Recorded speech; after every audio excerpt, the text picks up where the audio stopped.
Tim has given us a bit of an overview of sensitivity as a challenge to the preservation of documentary heritage. Our next speaker has a somewhat different perspective. Meg Labrum is from the National Library of Australia, the National Film and Sound Archives, I should say, via the National Library of Australia's film branch. Did I get that right now? There we go. Okay, we're getting there bit by bit. I clearly haven't preserved my documents terribly well this morning. She has a much more practical and perhaps, I think, personally tangible example to give us of why there might be challenges to the preservation of digital heritage. I know that my kids don't understand analogue broadcasting. They are completely oblivious of the concept of having to wait for the next show to come on or turning on the radio and listening to whatever happens to be playing at the time. They're growing up able to access an audio and video as they want, whatever they want, whenever they want it. And that is really the world that we live and move in today. I think that it does pose a challenge, a significant challenge to preservation when we have a multitude of information and a multitude of possibilities available all at once. Meg's work is deeply concerned with ensuring that we preserve our audiovisual histories, and she's working with some technological challenges as well as some cultural ones. So please make her welcome to share her knowledge with us.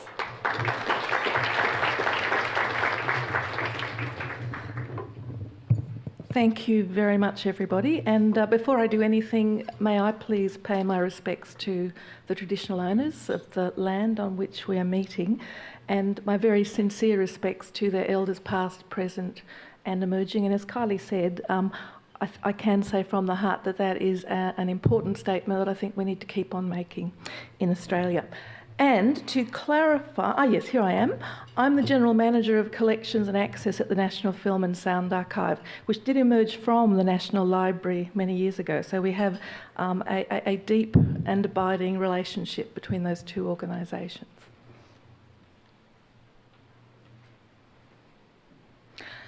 Okay, and I was going to start by a tribute to Tim. I'm feeling intertwingled and not pseudonymified.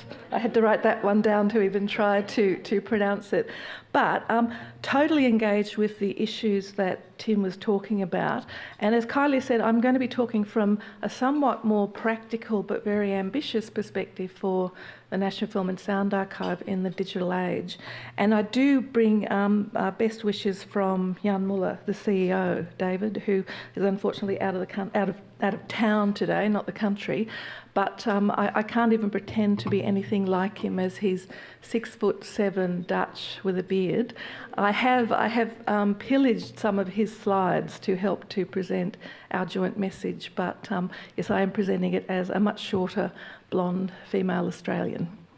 Okay, so I Want It Now is what I titled the paper because it is one of the catch cries that archives, libraries and other collections really are dealing with day in, day out.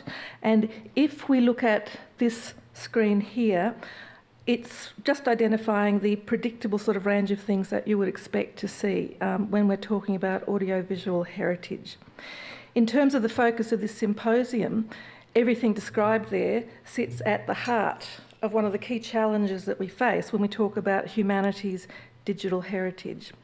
Whilst film and sound recordings are relatively adolescent in the overall historical context of documentary heritage to date, they are, as we all know, a substantial part of that beating heart of the digital challenge, representing well over a century of analogue records, both historic and creative, and now morphing into the converged space of dynamic, born digital delivery, which includes the magic of virtual and augmented reality as fundamentals to our experience and memory, but also the gigantic challenge of digitising over a century's worth of audiovisual heritage and audiovisual culture. I think that, again, if you look at that list there, you'll see that we're talking about documentary heritage in the broadest possible context, relating to culture, to social history, to propaganda, to deeply personal and often culturally highly sensitive materials.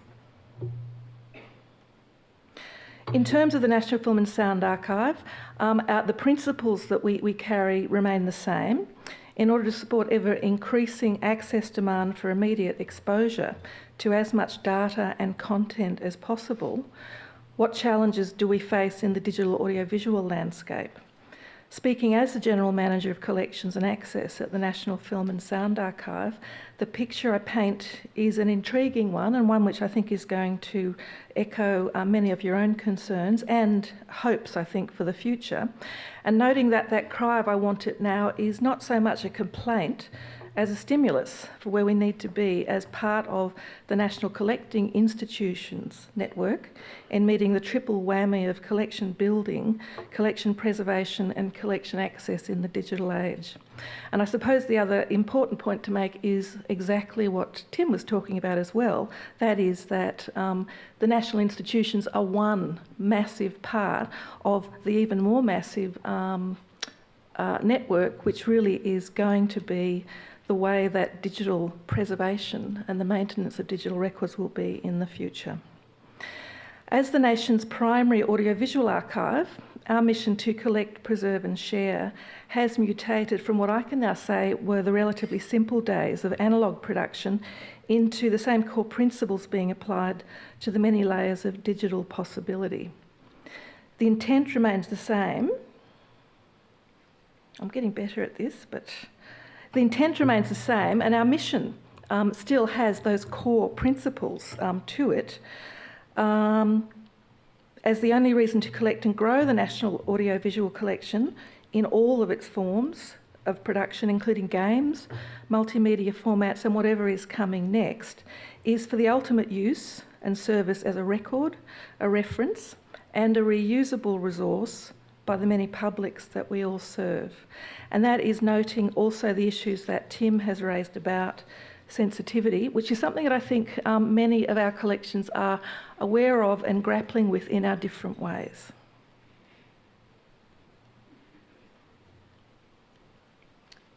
Okay. In terms of our vision, which links to the mission at the National Film and Sound Archive, reflecting the point specifically, the vision activates our mission critically built upon a digital premise. We must be smart, connected and open in the digital environment in order to remain relevant and available. And I often give just the message that if you think about having over a century's worth of film and sound that has been arduously collected, preserved, made available in a limited sense over that time, but now potentially becoming completely unavailable because it's no longer in a format that anybody will actually relate to, you can see the underlying point. And my comments are relating not just to the way that the National Film and Sound Archive deals with audiovisual material, but to the converged issues of cultural collecting institutions at large. We face the same challenges, whatever the form of the collections that we manage and serve. Just talking with Ryan before, we were looking at the questions about how the industry, how the technology industry is actually able to plan into the future, and whether obsolescence is part of the plan or intention, or whether it is simply a fact of life. And here lies the sting to our collective ambitions, as the rapid pace of our digital world demands an equally rapid adaptability in our sector to respond and match the developments, while still supporting the inherent curatorial issues of appropriate care and preservation, trustworthy digital storage security, copyright and traditional or moral rights interests, and so on. Can we confirm, hand on heart, that our support for all of these commitments is totally reliable in the digital age? Are our digital systems capable of robust enough testing and maintenance to ensure that they are secure?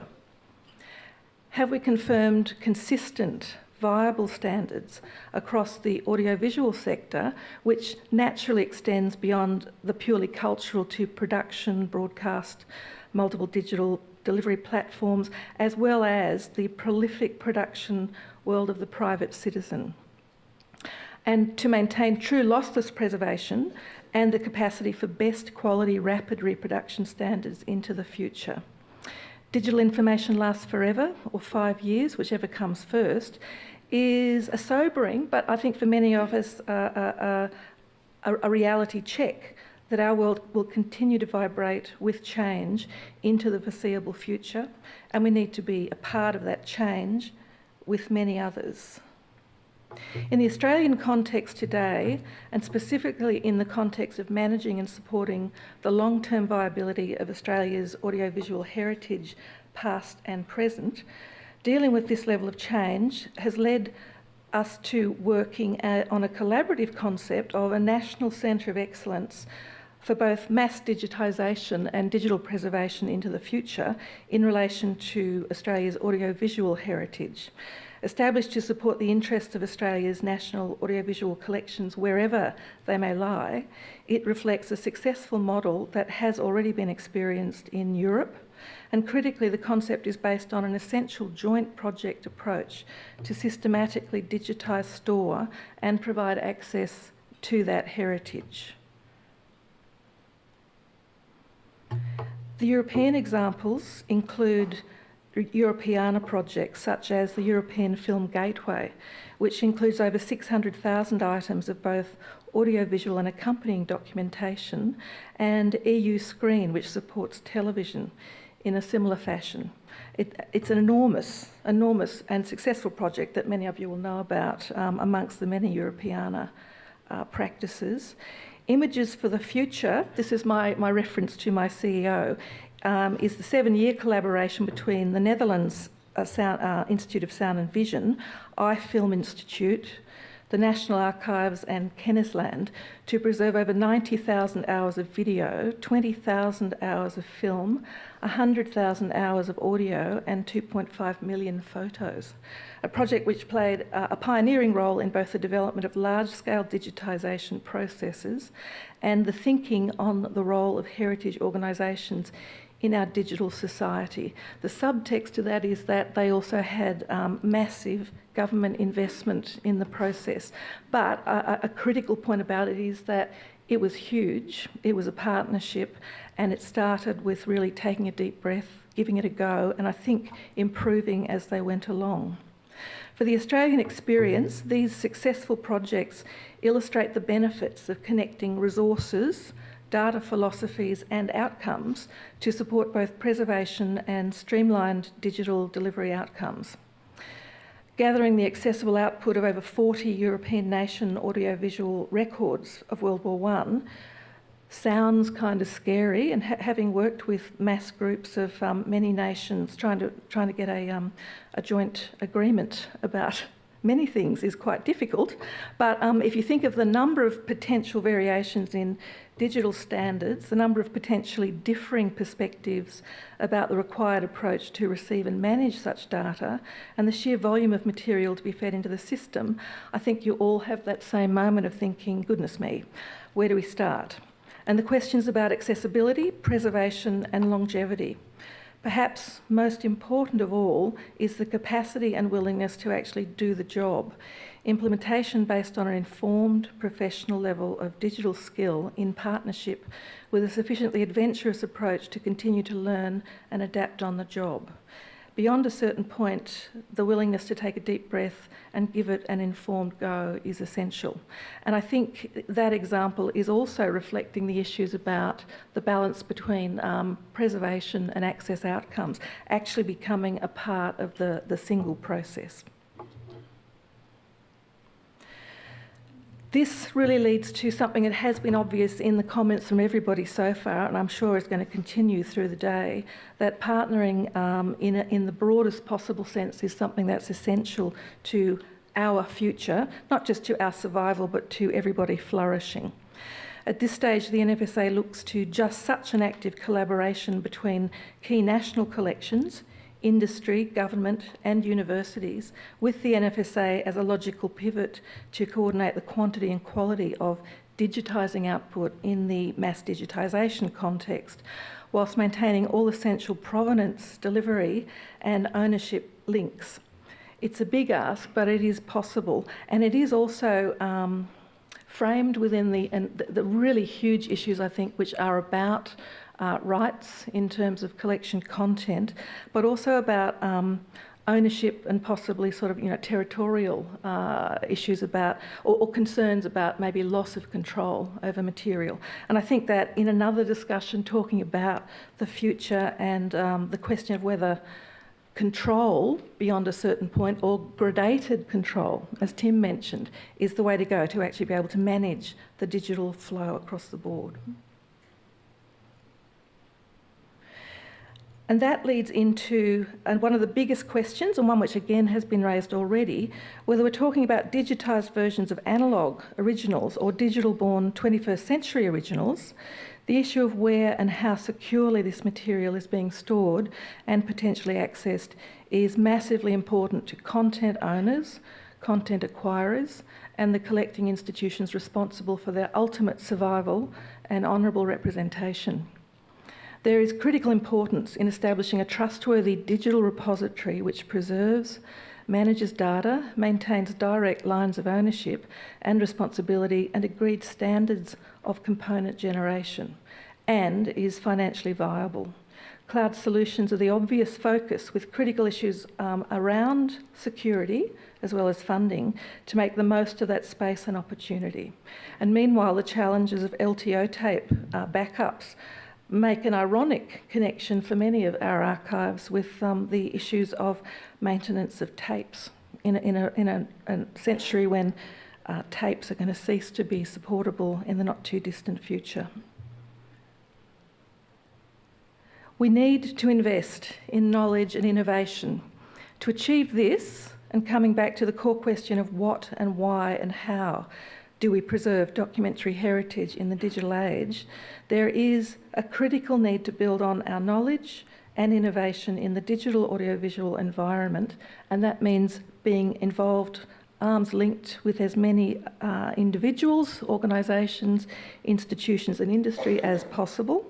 Investing in the continued development of human and automated skills and responsiveness to our user community is essential. Technological interoperability, metadata management, and intellectual property and provenance acknowledgement are all part of the preservation and delivery equation, along with the most crucial factor, the user in its many forms. Looking at today's program, it's clear that we're all in the same space, probably each at a slightly different point in the spectrum, but with shared concerns and ambitions. Rather than ultimately being lost in the cloud, my hope is, as we expand our horizons in preserving and delivering our documentary heritage, is that we will be floating on the cloud, ideally in harmony, but I get that that might be the biggest challenge, and with an ever-expanding mass of citizen curators and unprecedented wide world access to that heritage. We're on the way to... thanking you, but to future-proofing the memory of Australia. And that's one of Jan's lines there, which is sincerely meant. I do finish up within my 15 minutes, I'm happy to say, but basically with a comment that's really come out from the discussion this morning, that I think we have to be brave as a... Not just as a network, which has got many, many close relationships already, but in terms of the next stage, which is, I think, really about being brave in terms of being open on the technological front, being brave in terms of being willing to experiment with, I suppose, the methods of really exploiting both digital preservation and digital access opportunities, but also being brave in terms of how we actually can support documentary heritage becoming open in that future.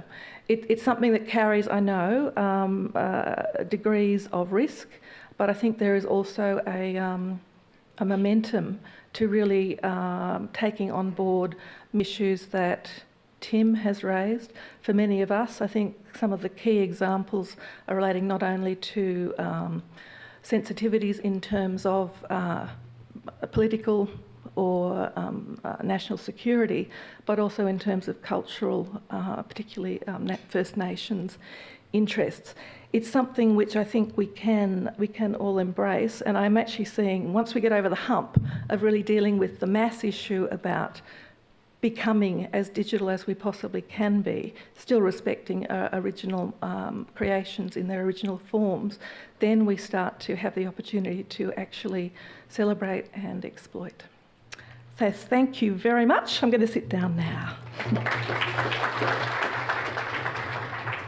Thank you, Meg, very thought-provoking, and thank you also for urging us to be brave, because inclusivity and accessibility does take bravery. And it's not just about accessing the materials that we already have, but the access to be able to contribute as well, and to continue to build a rich and diverse story of the true sort of complexity of the society that we live in now. So, on a completely different note, supercomputers and computational infrastructure might be something that feel a little bit inaccessible to most of us. We've got Data 61 and National Computational Infrastructure just down the road. In Sydney, our Australian of the Year is leading a team that's racing some other teams around the world to build the world's first quantum computer, which is going to be a complete game changer. But this is all the stuff of the workaday for our next speaker. Ryan Tassotti has been working in IT for more than 20 years across both the public and the private sectors. His most recent 11 years have been with Dell EMC, designing IT solutions for some of the largest organisations in the public sector, in banking, in resources and in aerospace. He's going to speak with us now about the considerations that he thinks are important in the creation of digital heritage preservation platforms. And he's speaking from the point of view of the technologist. Please make him welcome.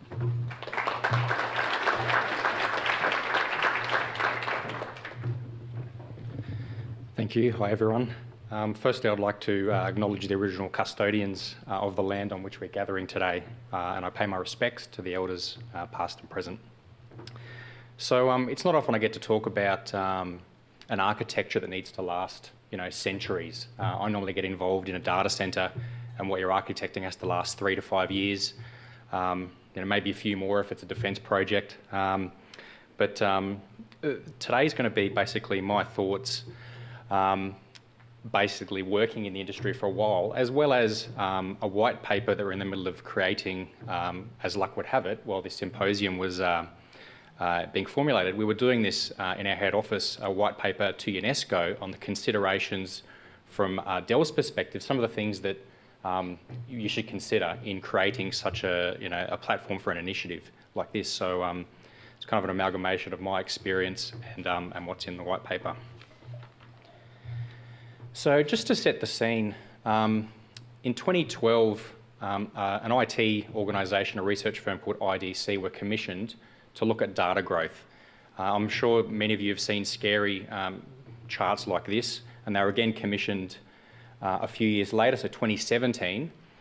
My point in showing you these scary slides, I don't know if you can see exabytes on the left there. By 2020, they were estimating there would be 40,000 exabytes of information in the world, 80% of which is unstructured, which I would consider candidates for this platform.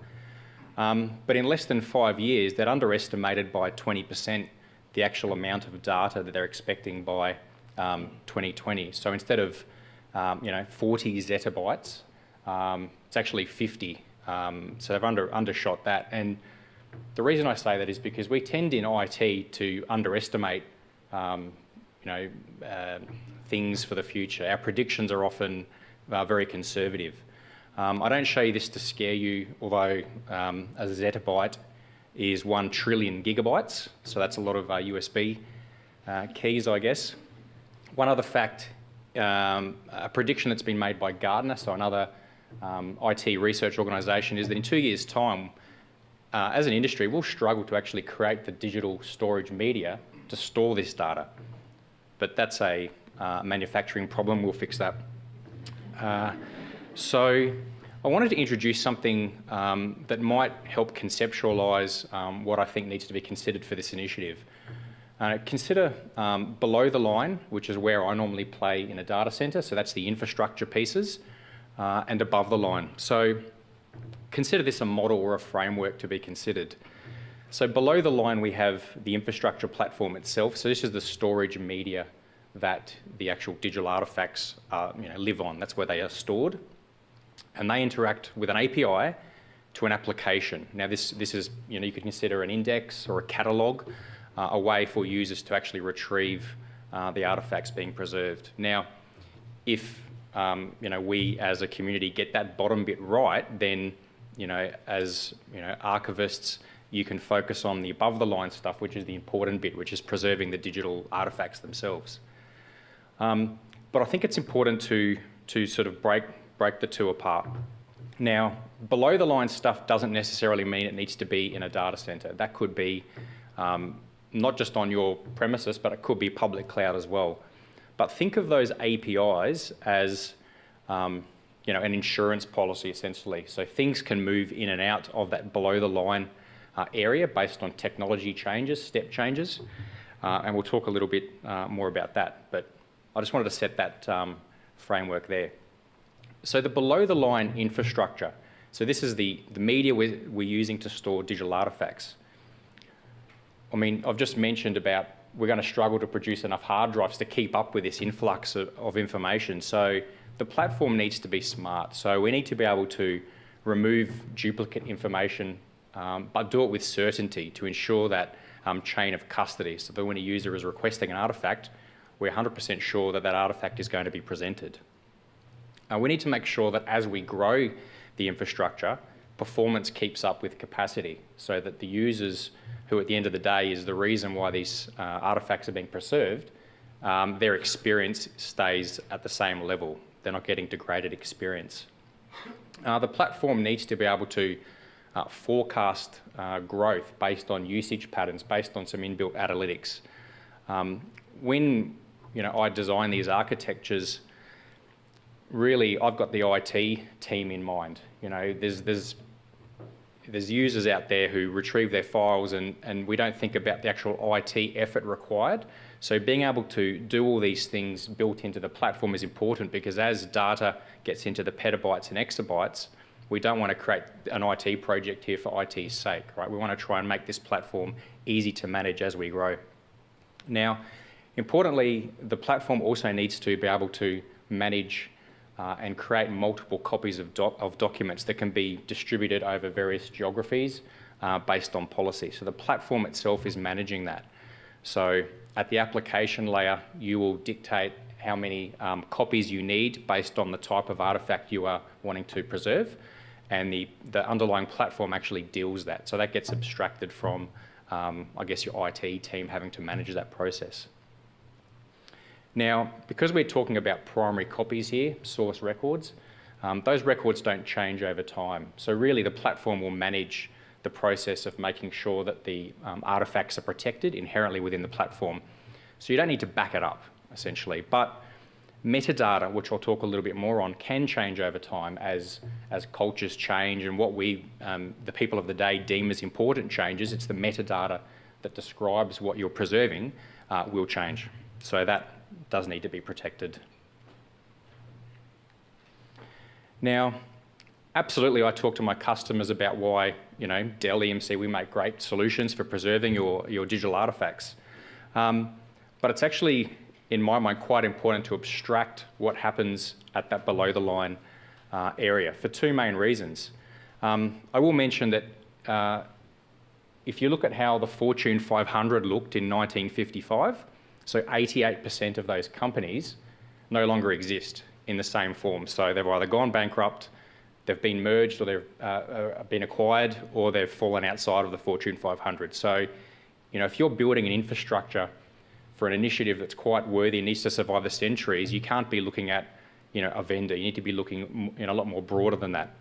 So we need to have a level of agnosticism built into the infrastructure. So underneath, below the line there, if there's a step change, we move to a new type of storage medium, or a vendor goes out of business, you're not putting at risk the actual goal of this, which is to preserve the artifacts, because that API is open and people can talk via the application that they're using today, but we've switched in a new component to actually do the storage.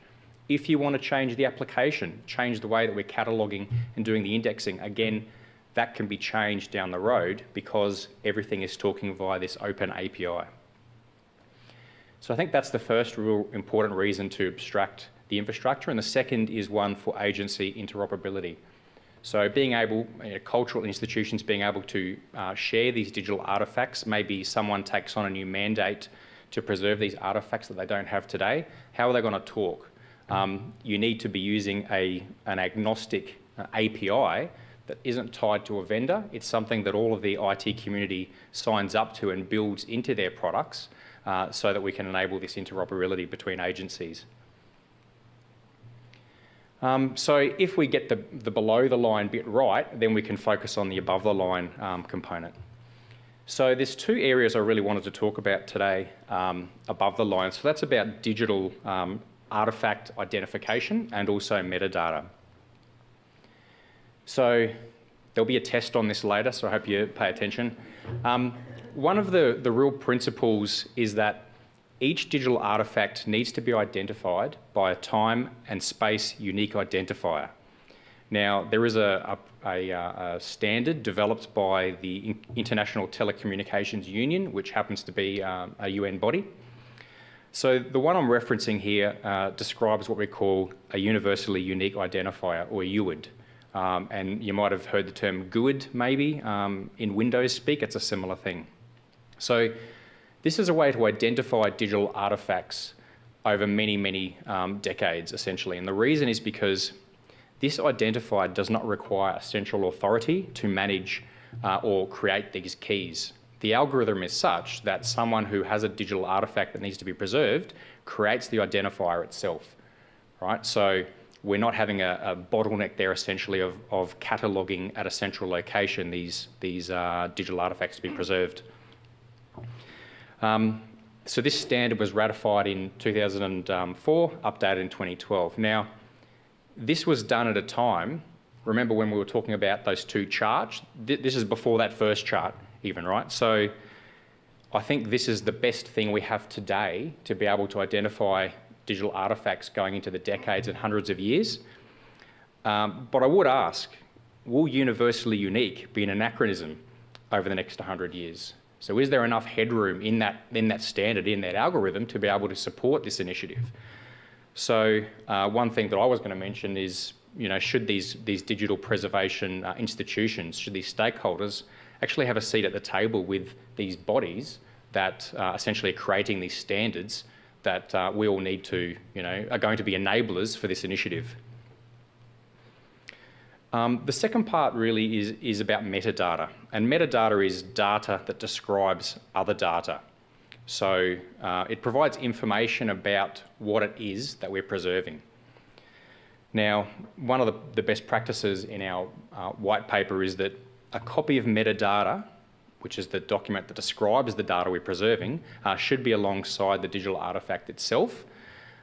It's really a best practice, so if there is some unforeseen catastrophic application issue and those indexes that have been built up get lost, this is a really good safety net because the way that we describe the digital artefact sits right alongside the artefact itself. Another best practice is that the metadata includes that UID, so that identifier needs to be actually embedded within the artefact itself.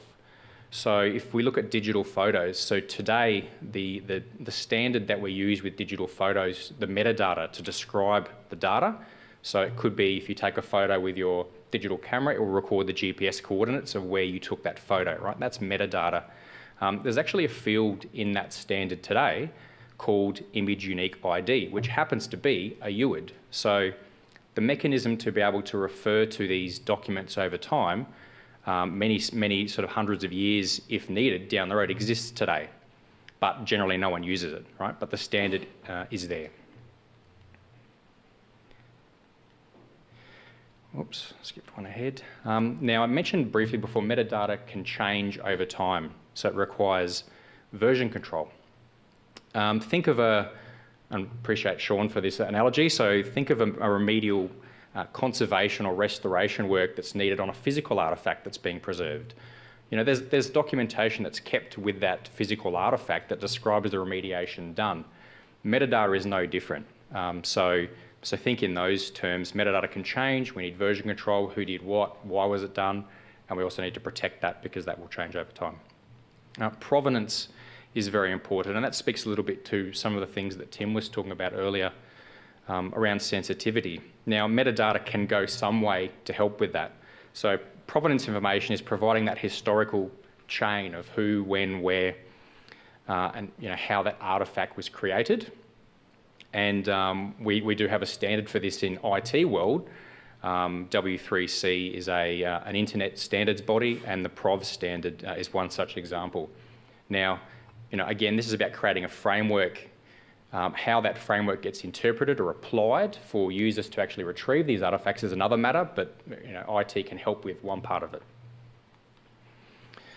A little bit more on metadata. So collection criteria is also part of the metadata. So how the digital artefact is collected is quite important. So was the artefact collected comprehensively, or was it by sampling? Was it going off and collecting a national website once a month? If so, how often? And it should be stored as part of the metadata in the repository. Or was it collected by some selection criteria? And if it was, well, what are those characteristics? And what was your mandate for collecting that? So this is also part of what should be kept alongside the digital artefact being preserved.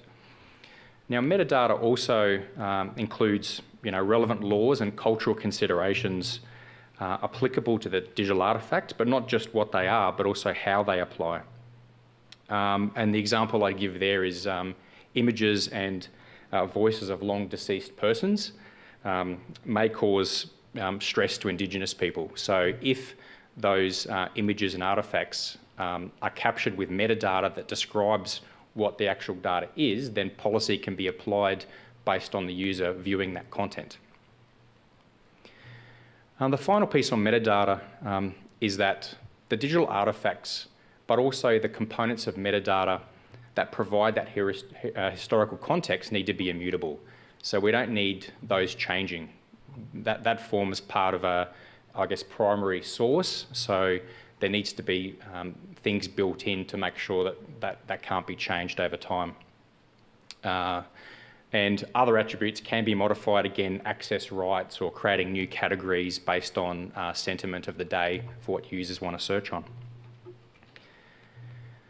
So there's a lot more info in the white paper. The white paper speaks more about the above the line, considerations of, it talks about schema and other things of interest.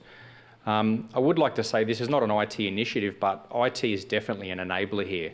And I'd love to see a bit more collaboration where, we as IT people can often live in a bubble and, do a bit of navel gazing. But if we have a lot of input from stakeholders such as yourselves, let's hope we can form the standards to make sure that we can survive, step changes in technology as they happen.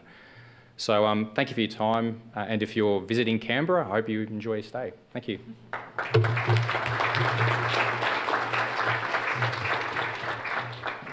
Thank you very much, Ryan. Technology absolutely is a tool, and it is up to all of us to decide how and when we use it.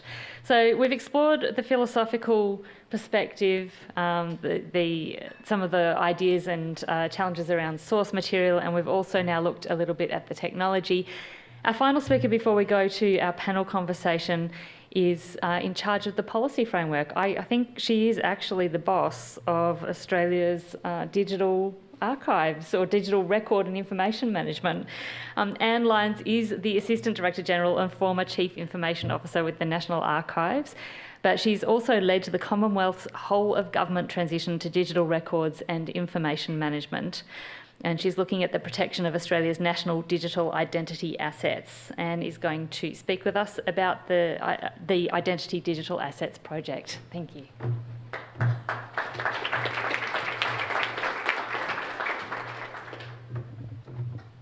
Thanks, Kylie. Thank you and hello to everyone here today. And firstly, I would also like to acknowledge Paul's welcome to country this morning and also the original custodians of the land on which we're gathering here and pay my respects to their elders, past and present. Now, many of you may know me already, for those who don't, I'm the Assistant Director General with the National Archives, and I'm currently on a secondment as a visiting fellow with the Australian Strategic Policy Institute here in Canberra in their International Cyber Policy Centre. I've been with the Archives for about 14 years, managing and working in a number of different areas of the organisation. But today I'll be talking to you about my fellowship project and on the background of it, the objectives, the current progress, and where things are at, and I'll also be giving you some of my recommendations as well. And there'll be time for questions at the end. Okay, now my turn.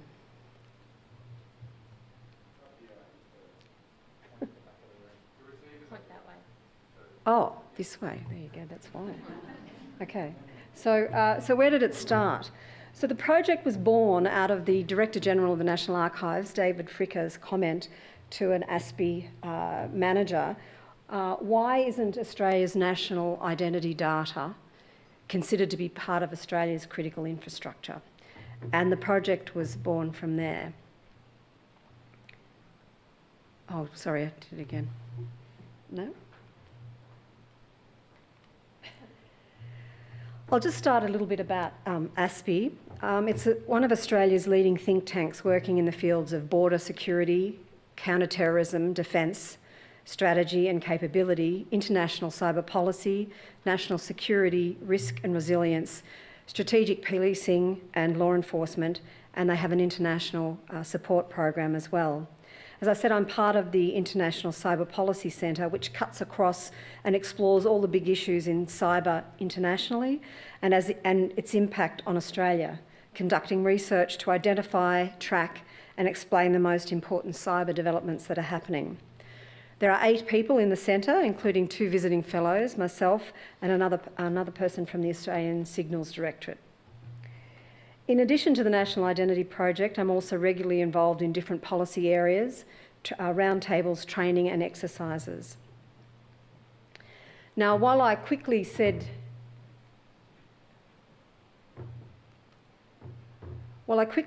yes to the project and started preparing for the fellowship late last year, there was a question mark over, what research methodology do I use? It wasn't until I landed at ASPI earlier this year that the enormity of the project really hit.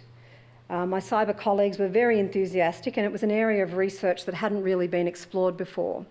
So we started with desk research, and we couldn't identify any project similar to this anywhere in the world except for Estonia, which is establishing a virtual digital embassy in Luxembourg to protect its very important government data. So how wide and how large, what to focus on? So I just started to reach out and meet with people, get their thoughts, their understandings, any suggested approaches I should take or areas of interest. And some of you may know of these terms, but for me, I learnt new language and new concepts: black hat and red hat, information warfare, offensive cyber, national power, which is hard power, soft power, and now sharp power, and the Internet of Things, IoT. I always wondered what that was, and now I know. The more I spoke to people about what I was doing, the more it crystallised for me what the project was about. Oh, sorry. So where to begin? What is the problem? That's the first thing to identify. And the problem is, as we become increasingly more digital, we're creating and keeping more data than ever before. There's also an increasing tempo of cyber attacks and information campaigns internationally on governments and business and individuals, not just by criminals and hacktivists, but by nation states. One of the most glaring examples is the Russian meddling in the last US national election. This increased tempo and ways of attacking data and information is making it ever more vulnerable to destruction and manipulation, on top of the vulnerability it already has. The National Identity Digital Assets Project, as I'm calling it, explores the safety and security of digital assets that make up our national identity, who we are as a nation, how we see ourselves, and that underpins our democracy, the rights and entitlements of our citizens, and forms the critical evidence of our history and culture now and into the future. It's held in both public and private organisations, And it's also evidence of our place in the world and underpins not only our national identity, but how we are seen and our relationships and important connections with the rest of the world.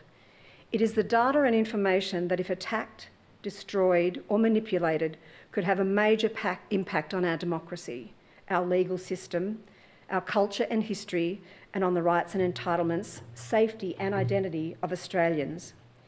It could vary from our national regional radio news bulletins to births, deaths and marriages, to court and parliamentary decisions, to the digital evidence of citizenship, and our wonderful and wide array of creative industry, audiovisually and visually. So the objective of my project is twofold. One is to start the conversation about this and also to get it onto the national security agenda. So I started in mid-January. I've had more than 100 discussions and one-on-one meetings so far. I've met with heads of agencies. I've met with the Productivity Commission, a range of cultural institutions across Australia, the Estonian government, experts from Department of Home Affairs, Bureau of Statistics, the Information Security Office, and a wide range of people across all of those sectors. I developed an issues paper as one of my first products earlier in the year and conducted 3 roundtables on critical infrastructure, national security data and the international experience, and 3 workshops as well, exploring cyber attack scenarios and some early testing of my recommendations. So some of the issues I've identified here, my first, as I said, was the issues paper, and here are some of those issues. The definition of national identity, I wasn't going to touch that because, as Tim has said about PhDs, I think there's quite a few around that area that need to be done, that have already been done. I had to look at whether I was looking at state attack versus criminal attack versus hacktivism, whether it was born digital or digitised, and national identity as critical infrastructure. Our relationship between national identity and personal identity, and also between national identity and national power. Does national identity actually underpin our national power? Both our hard power, which is our defence force, and our hard line, or our soft power, which is our economic and our cultural influencing. The authenticity, integrity and reliability of information, the protection using digital security and preservation, the digital dark age, as many of us know, the cost of storage, access and lockdown. These were all issues that actually came up during my initial issues paper. But in the end, all that sort of coalesced, and I've picked on 3 different policy areas that I've been sort of focusing on now. One is national identity data as critical infrastructure. Sorry, I'm going ahead of myself. Sorry, I didn't put these slides up.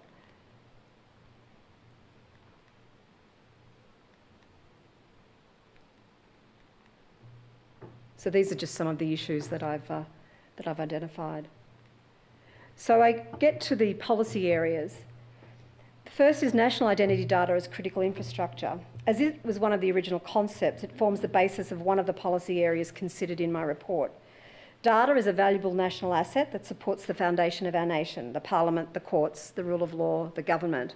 Without it, there would be no evidence of modern Australia, its property ownership, international relations, trade history.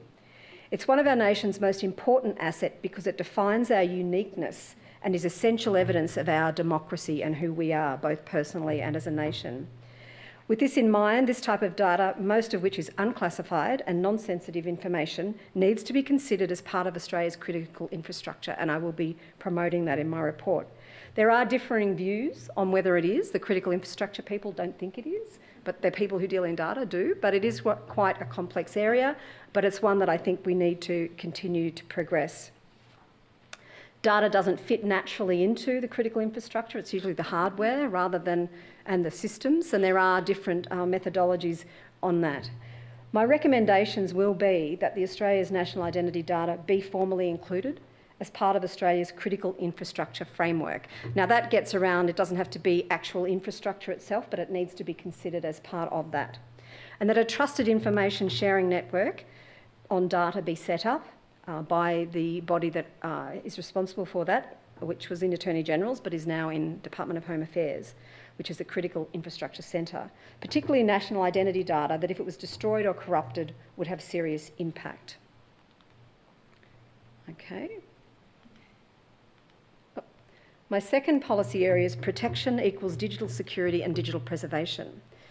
So many of the issues around integrity and authenticity come under the umbrella, as we know, of digital preservation.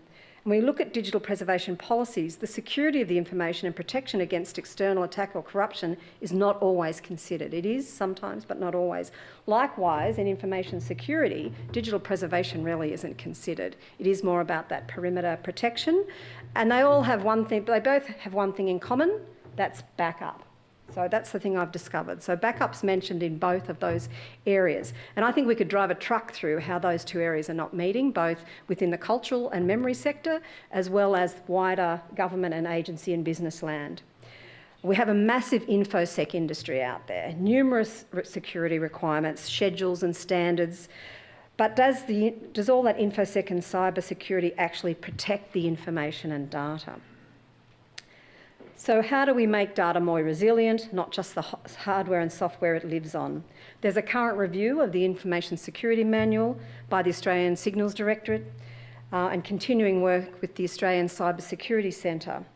And I will be putting forward that there is an imperative to prioritise, build and strengthen digital preservation principles into our information security requirements. So we actually build that into what's required of agencies, not just for security. I will also be looking at prioritising and strengthening information governance as an overarching requirement of all government agencies with the ISM and InfoSec and privacy. And I think, the next one, not sure how much time I've got left. The third policy area is data and information value, and we heard a bit about that from Tim earlier today. National security and cyber security is currently receiving higher attention than any other areas of government.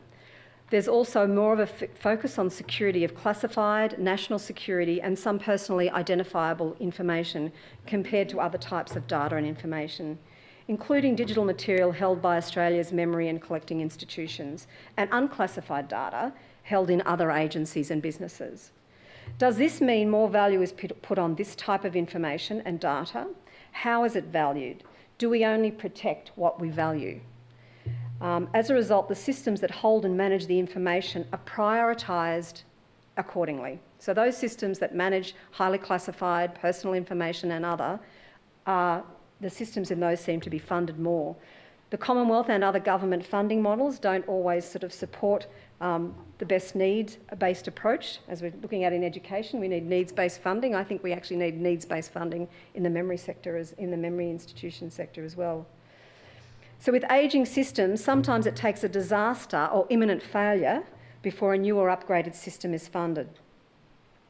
With reducing budgets in cultural institutions and constant budget pressures across all agencies, thus the lack of focus and funding on this very fundamental thing. There are many ways to value data. Sometimes there's an economic value, sometimes there is an intangible value, sometimes it's measured by volume, sometimes by item, sometimes by replacement cost. How much would it cost to buy a similar system or similar item elsewhere? How do you build a business case or value proposition to care for high-value national identity data wherever it is held? My recommendations here follow that on from that. I have approached the Productivity Commission, who will hopefully be exploring some of the parameters that need to be included in how you value data. I'll be promoting a new funding model is required for memory institutions that be explored by the Australian government and other governments in Australia. There is also, I am hoping that we will be getting and looking at guidance and standards by the Department of Finance. If data is an asset, it is on some people's financial papers, on other organisations it's not. So how do we define some standards and guidance for organisations so that can actually measure the value of the digital information and data that they have? And for those, there is always a way to value data. There's always a way to do it. And the Australian valuation industry will say, you know, we can do it for you. We know how to do it. And it's not just on economic value. It's also that intangible, cultural, historical, rule of law. You know, what is that value? And you get a few mathematicians and a few other experts on it, and they will come up with a value. But it costs a lot of money to do that, and not all organisations can afford to do that. So I'll be hoping to put forward that we come up with some sort of a system that can enable organisations to look at it from possibly a consequence frame. So rather than valuing a dollar value, but it's a bit like a risk assessment, we look at it from what would be the consequences of losing or having this data manipulated. So I'm at this stage, in the final stages of my drafting my report. I'll have a peer review, hopefully in October, and the report launched before the end of the year. And that's where I am at the moment. And if you want to go, I've done a number of articles on the aspistrategist.org.au if you want to read a bit more about my project. And that's it. Thank you. Thank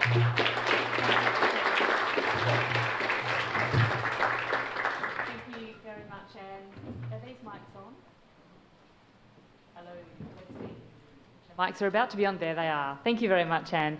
And thank you, everybody, for giving us such an extraordinary articulation of some very disparate and very interesting aspects of the challenge that we are here to work on today.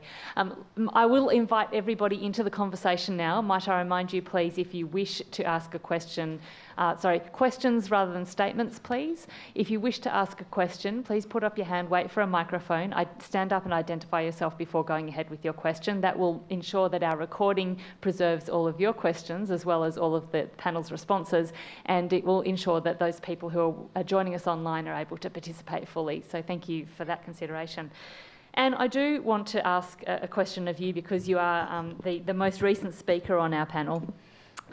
It's a bit of a truism in science and also I think in technology that the ethics and the regulation always follow the advances in science and technology.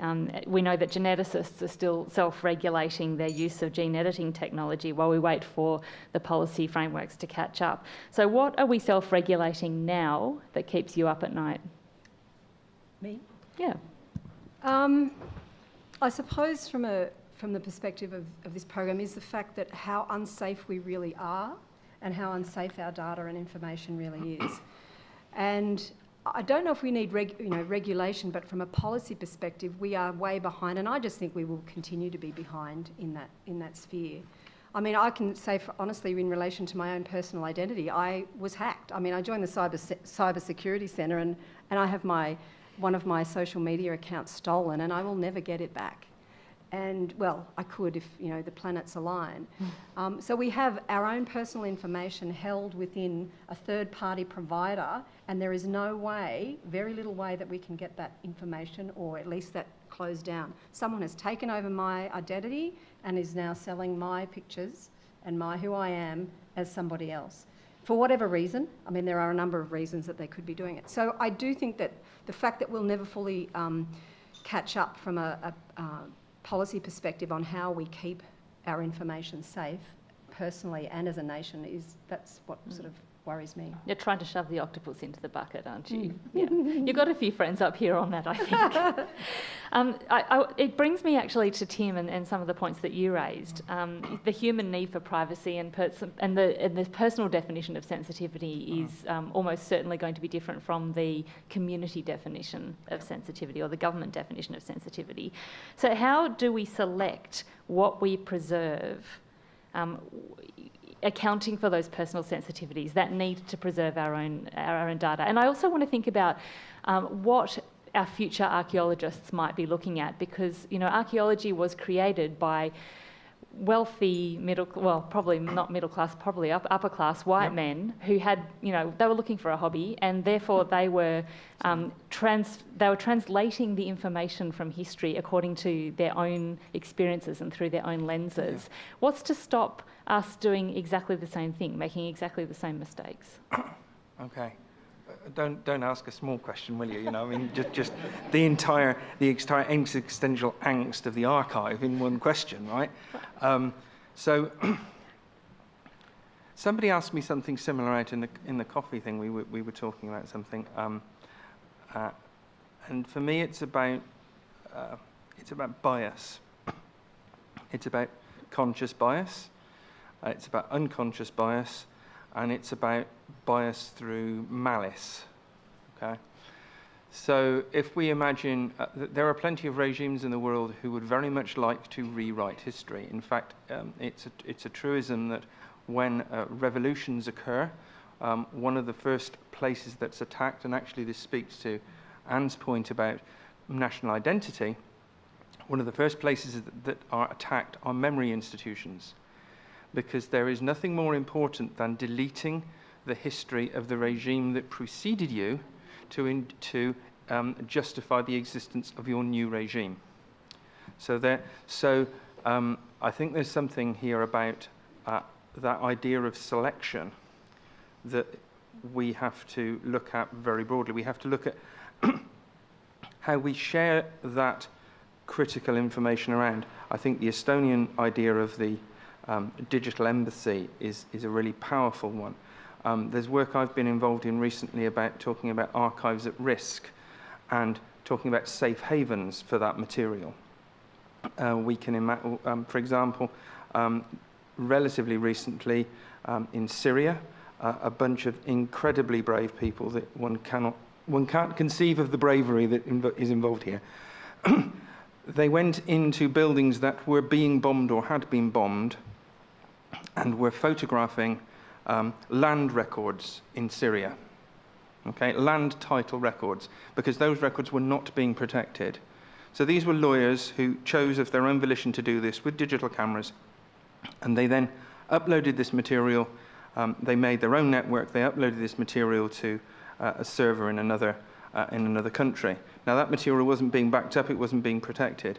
They managed to negotiate with the National Archives of Finland to take custody of that material. And so that land title material that was from a war zone is now sitting through agreement in a national institution, and that's protecting that material. Now, that's not about selection, but it is about talking about understanding these malicious threats. Let's talk about bias for a moment. I think of it as a bit like the religious idea of sin. You know, I am a sinner, I will sin, but I will strive not to sin. Okay? I mean, that's what we talk about in a religious context. I am an archivist, I am biased. I am consciously biased, I am unconsciously biased. We are all biased. We bring our baggage with us as human beings. So all we can do is to strive to counter those biases in the way of which we can currently conceive. Safe in the knowledge that in 100 years' time, people will look back and go, do you know what? Even though they tried, they were still biased. Right? There's nothing you can do about that. So I think it's a striving thing. And it's almost a personal thing. It's how do we see ourselves in that context? So those are the two contexts that I kind of think about in this space. Does that make any sense at all? Thank you. I don't know that you've answered the question. No, why don't I have? You know, to the point where I can tick it off and say done. No, but I don't think that is a question that I think my point is, yeah. I don't think it is a question that can be ticked off as done. And that's my point about striving. Okay. It will be always a challenge, no matter what we do, to decide what we keep, why we keep it, and how we value it. Because that will definitionally change over time. And what we value now of acts that were done in the 19th century and material that was collected in the 19th century, we view that differently. One example, weather data. It's a project in the UK called Old Weather. The National Archives in Kew has logbooks from all the British ships that sailed around the world. Okay? They were deposited as public records. These are boring documents, all right? I mean, these are intensely boring documents. Sailed another 2 days, wind was poor. or whatever it might be, right? You know, it's not interesting stuff. However, every single day at fixed times, they noted in the log a weather report. They captured, if they had the technology, temperature, air pressure. Now, if you're trying to model the climate, your data points only start in about 1890 in highly populated areas of the world. Turns out these ships were floating around the North Pacific, and they were floating everywhere, and they were doing so for hundreds of years prior to that.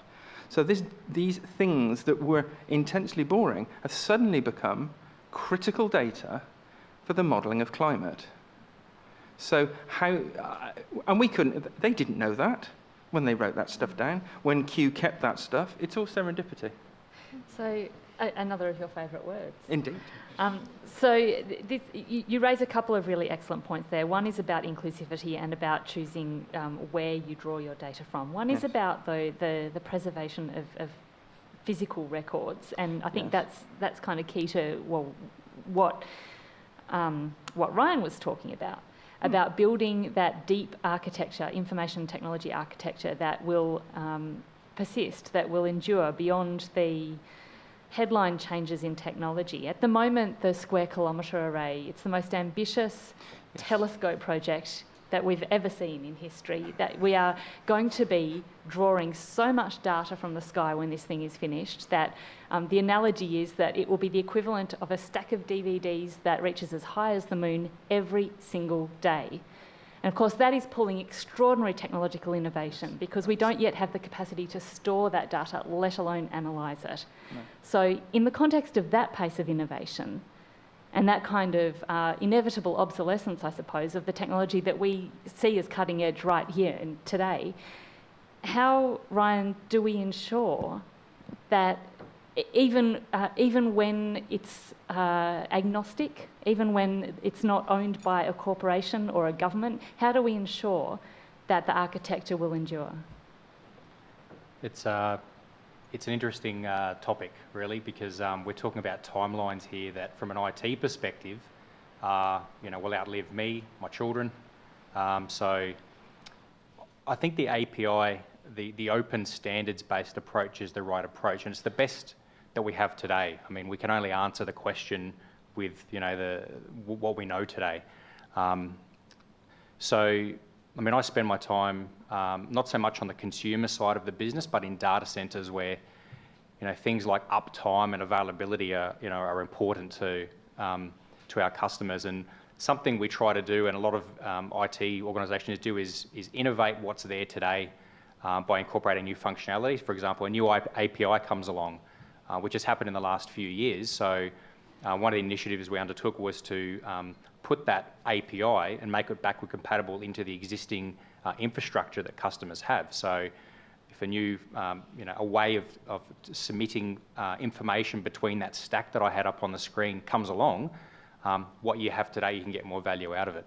But I think apart from setting aside and setting up a framework where you have independent components that can talk through an open mechanism, there's really no better way to do it today. We can only go with what we know, really. Now, just on the point of obsolescence, my point about working in the data centres is, I've got customers in the room, and they value things like uptime, and battery life is more on the consumer side, right? We don't build obsolescence into things that become critical infrastructure components. So just wanted to make that point as well. It is an important point to make, though, because for most of us in the world, our experience of technology looks a little bit like this, and we feel that it's constantly needing upgrading, it's constantly sort of falling out of favour, and that this one doesn't speak to that one, and that one doesn't speak to that one. Yeah, so just on that, there is a broader thing as well. The pace of change is incredible. We've moved to this iterative model of developing applications. So a new feature comes along, and we don't have the normal application development cycle of 6 months, 9 months, and then we release the software and bang, let's see how it goes. We've moved to this model now where incremental changes are made on a daily and weekly basis. So your device is getting incremental updates, throughout the day, throughout the week, and over the culmination of time, those things add up to big changes, but you don't kind of see them all at once. So I think there's a bit of work happening in the background that kind of catches up on you. And if they were to do it all at once, everyone would upgrade their phone at the same time. But because there's constant changes being made, the device that you used 12 months ago and the way you use it is probably very different, today. So. Me, yes. My father, not so much. I do encourage questions from the floor, so please do put up your hand. And hello, yes. Thank you. If we could have a microphone over here. While you wait for the microphone, I'm just going to ask Meg on that last point, because while it's heartening, I think, and reassuring to know that the deep computational infrastructure is a little less likely to become obsolete on a rolling basis than the devices that we use as consumers. This is actually a major data collection point, isn't it, Meg? And a lot of increasingly, a lot of the material that you might be dealing with and in the next decade or two is being collected through consumer devices. Yep, and it's one of the things that we're grappling with day by day now. I think, you'd all appreciate if you think about just the volume of material that each person in this room is generating on a 24-hour basis. What in that set of data would actually be something that could be or should be considered in a serendipitous selection process as something that's worthy of a continued life? Almost impossible to figure out. But in terms of both the technology and the content, marrying those two things together is a challenge that's happening across the board. And a simple example right now is something that, I don't know, looking at the vintage in here, we'll have some gamesters amongst us. Have we got anybody who's a game player? Okay, we've got a few. But the issue in this country, but around the world, about how do we actually look at preserving, archiving games in a way that is going to be meaningful. If you get deep in conversations with gamesters, there are enormous sensitivities about the fact that you could be looking at emulation, but is that going to be the same experience as playing the game in its true context? Is it viable to actually look at not only preserving the software but the hardware over the decades? How do you maintain that in a world where there's immense proprietary interests in what you've got? How do you form relationships with those proprietary interests to open it up so that the long-term benefits are actually seen by everybody? So it's gigantic, and it does come down to something I think Ross may be touching on later on in the day. I really like the idea about the citizen archivist, based on somehow there being sufficient understanding across the sector, which is the world, on what it really means to be archiving. Because again, one of the challenges we often have in audiovisual land is that somebody might say, look, a quick scan of this and we've got it archived, and then we don't have to worry about all that stuff that's cluttering up the shelves. Why aren't you doing it? So then trying to work through the back end, which is all about what Ryan's talking about, maintaining the best original quality, as well as being able to deliver in the fastest current format, is an enormous challenge. But yes, we do think we have a vast array of iPhones and so on going into the collection now, as well as all sorts of other mechanical things. And just wait till we have multisensory immersive VR. Well, I think if it's all challenge for you. virtual, we can just send people into a virtual archive and it will all be there. But I'm just thinking with the games, though. I mean, how are Yeah. you going to preserve people's bodily responses? Exactly. That'll be interesting. We have a question over here. Hi, I'm Ingrid Mason. I work for ARNET, the Research and Education Network provider. My question is for three of the panellists, Tim, Anne and Meg, because there's connections between your presentations around how we work together. And so the question I have really founds on something that you said, Tim, which is that funding needs to come into play here, and you hit funding silos. So the question is, how do we draw from that experience and not repeat that mistake here in Australia? Anne, would you like to Well, start? I'll just start. I think part of my project is precisely to do that, is to break down barriers between different disciplines, realms, defence, security, and that's the area that I'm working in at the moment. I mean, I even had the discussion about what do I call this stuff? Do I call it digital asset? Do I call it digital information and data? Like I've probably interspersed all of those three. And using the word that sort of resonates a lot is evidence. And that's what resonates with the community that I'm working in now. This is the digital evidence of who we are. And there's different, varying value propositions in relation to that. Some people value some things more than others. But I do think starting conversations with the language that resonates with the group that has a bit more power, in a way, and more funding than us, than the memory institutions. But it's also they get an understanding of it.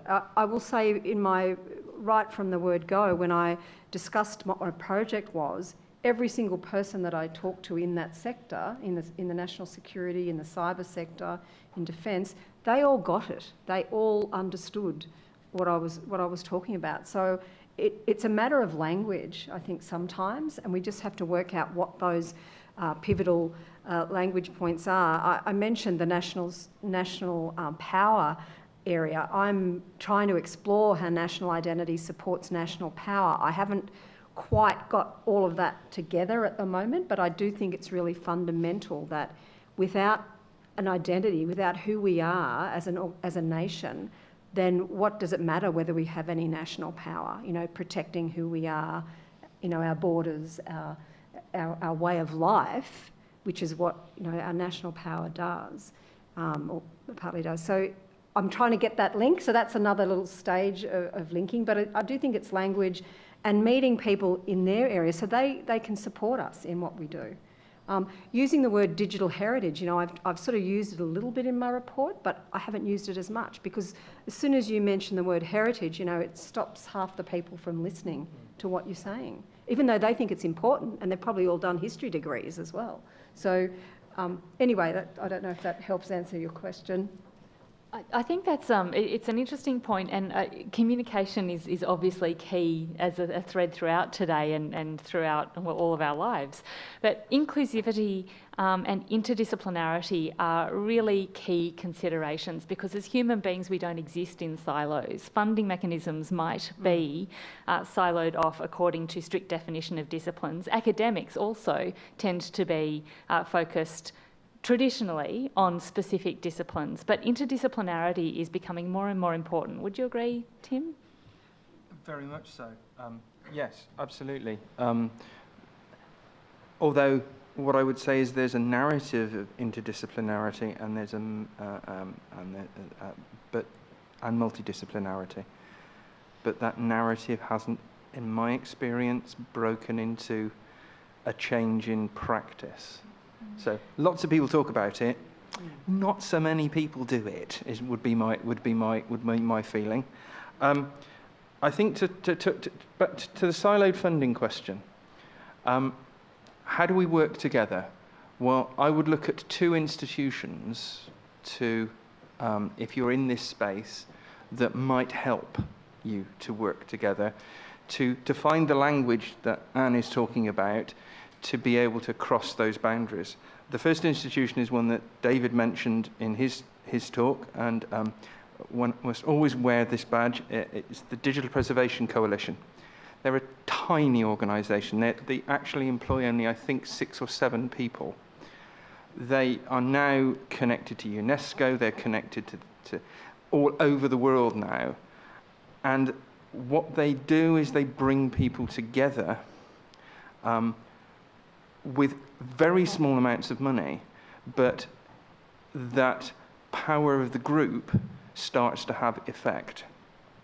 And they are so interconnected now, and with different disciplines and with different organisations, they will probably be able to put you in contact with somebody who can speak the language you need to hit the market, to hit the funder you're trying to get money out of. So that would be step one. The other step, I think, would be UNESCO. UNESCO sits across all of these things in the way that David described and the way that you've described.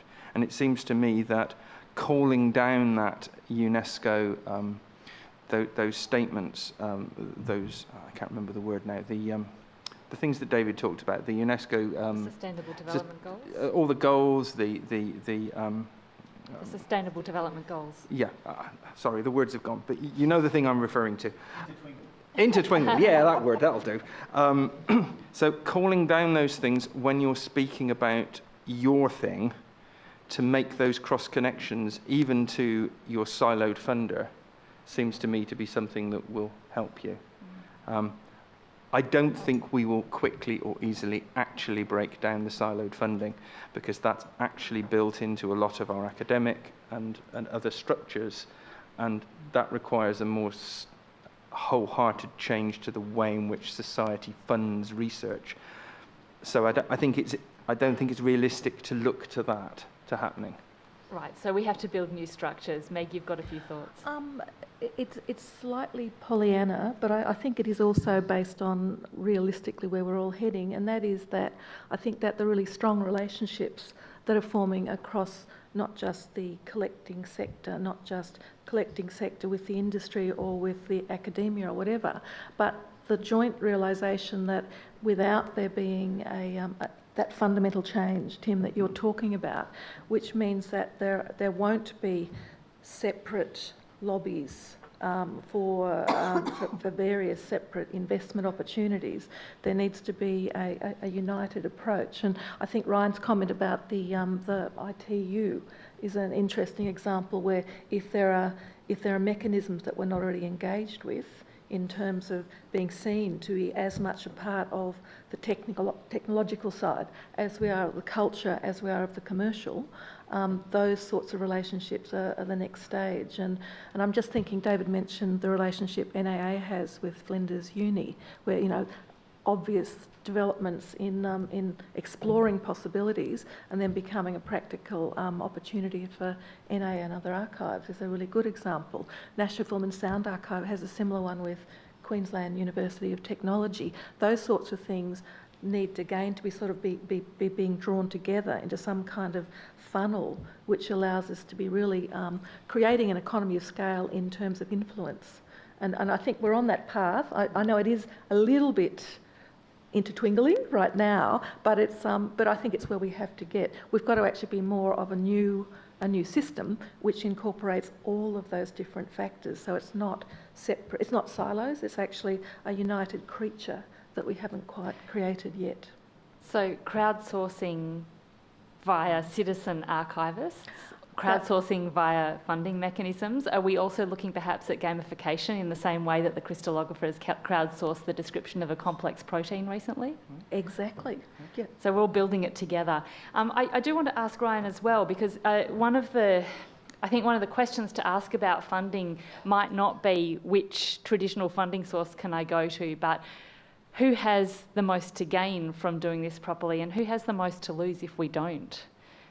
Is that a question that we could ask in framing the potential targets for funding? What are we talking about funding here? What is it that we're funding? The digital archive of the future? What is it? So, I'll have a go. So, speaking as an IT vendor, if we were to see this initiative as something that I mean, as an IT community, something we all need to get behind here. At the end of the day, as an IT organisation, we don't exist unless we're making money and profitable, right? Because that is, at the end of the day, how people stay in business. So there's a profit motive there. In my mind, if we were to have standards created that need to be adhered to for the creation of such a platform that needs to survive into the far into the future, if those standards get mandated, then you'll see IT manufacturers building those into their platforms. My background is actually not IT, it's economics. That's my training. So I kind of pull that hat on occasionally. The profit motive can be strong. So there may be cheaper options that are not compliant. Well, we can't go with that because we're not supporting this open architecture. So that's my view on that. Yeah. So profit motive and regulatory mechanisms married with the cultural imperative and the academic quest There's a lot to tie in together there. Are there any other questions from the floor? Because I've got a few more of my own and I'll keep going unless you do. David. And there's a gent over here as well. Sorry, I'll be brief because I've already spoken. I don't want to hog it. But just following that, and Ryan, perhaps also, if you could represent the entire global IT industry for a moment here. You're an economist, you can do anything, it's fine. There's this ethical thing. So many in the corporate sector have become ethical traders. So whether it's coffee, whether it's child labour, etc. I mean, is there any appetite, do you think, in the IT industry to adopt this as an ethical, we are an ethical, sustainable industry, and therefore we are not going to build any technology which does not also build in the survival of the information from one generation to the next? Yeah, I mean, I think there absolutely is a motive for that. Like any large corporate organisation, we have a corporate social responsibility mandate, but you look at that as one thing, right? I mean, we're pulling plastic out of the ocean and making packaging for laptops, right? That's one thing, but this is a much broader, type of goal. Absolutely, and I think a lot of it sometimes comes down to relationships. Someone will meet someone, high up in organisations. The next thing you know, it's funny that your research and whole reason for the work you're doing is based on a conversation you had in a corridor one day, right? So, which was unreal, by the way. But that's sort of, I find sometimes those sorts of things can happen from a meeting, like a CEO of an IT company meets, the head of the UN, and the next thing you know, we're heading down this path, right? So, absolutely, I think we can sort of go down that path from just a corporate social responsibility, but I think for it to be something that transcends that, we need to get people together and not sit in our silos. And at the end of the day, we're all people. I've got, I want to make sure that my children, they see what, maybe I don't want them to see what I've got on WhatsApp, but, we want to be able to preserve for future generations what we're doing, right? It transcends how our quarterly goals go on this quarter, so, yeah. Curated serendipity, perhaps. My name's Nick. Whoa. My name's Nick LeBreton. I'm just an IT professional here in Canberra. But Meg's actually pretty much answered the question I was originally going to ask, which was how do we think we're going to start, archiving things like games, things like technologies. People mentioned that we don't necessarily, kids nowadays are never going to remember what dial-up sounded like and the pain that was involved in that. They might sample it and turn it into some kind of dance track. Yeah. It's probably been done already.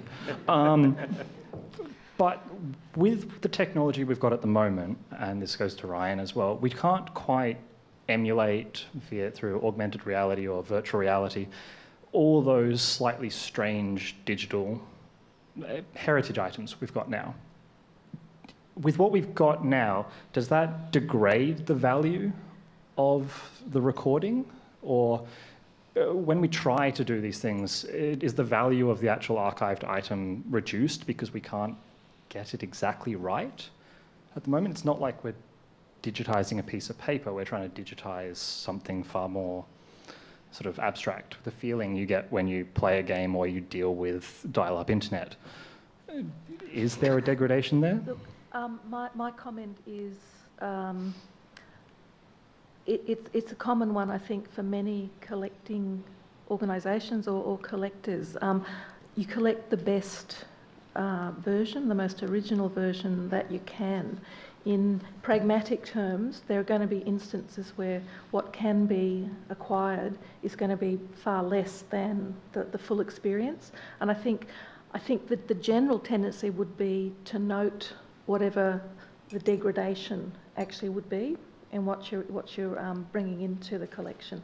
I'm just thinking, I'm looking at Marie-Louise, because she can comment later on, but in terms of, the days of some of the early digital collecting approaches that we've had, you could only take a page, a moment in time was as good as you could possibly get to give the future at least an image that relates to what the experience was, and there would probably be some sort of verbal description.